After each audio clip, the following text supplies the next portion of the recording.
Hey guys, this week I wanted to discuss a couple themes that we talked about in our literary works this week. One of them I wanted to discuss that I saw several of our literary works included was the theme of loyalty.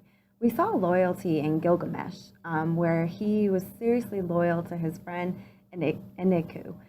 Sorry if I'm saying that wrong. He was so obsessed with himself before, but then all of a sudden he creates this instant bond with Eniku, and they literally were inseparable from the moment they met. They created a really tight bond, and they stuck by each other's side, even to the point where Gilgamesh lost his best friend Eniku, and it completely devastated him, and he was overcome with grief. So we saw the loyalty between the two best friends and their friendship.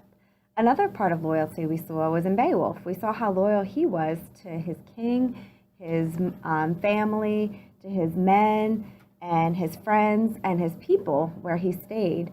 He exhibits loyalty to his people when time after time he goes into battle to wrestle all the different monsters and to defend his people and to save them from the monsters that were going to terrorize his land.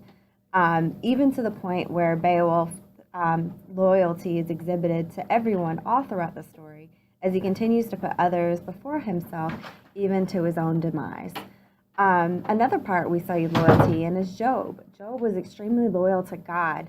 Regardless of what happened in his life, he continued to stay true and stay steadfast and blameless before God.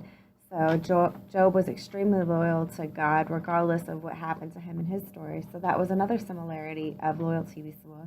And another one was Hamlet. We saw in Hamlet how he was loyal to his family, even with the craziness of hearing about what had happened in his family in the past.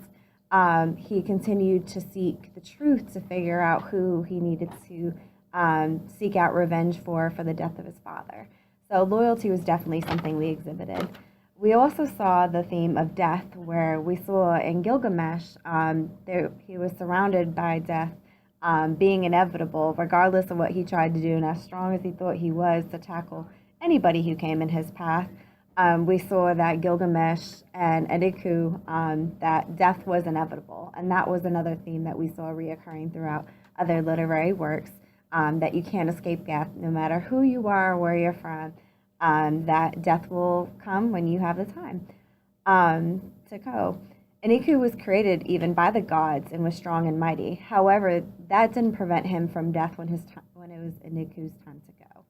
Also, as hard as Gilgamesh tried to find the key to live forever in his youth to try to escape death, he found out that regardless of what he did and how strong and powerful he was, death would come for him eventually, even since there was nothing he could do to escape it. So once he finally accepted that, that was his harsh reality.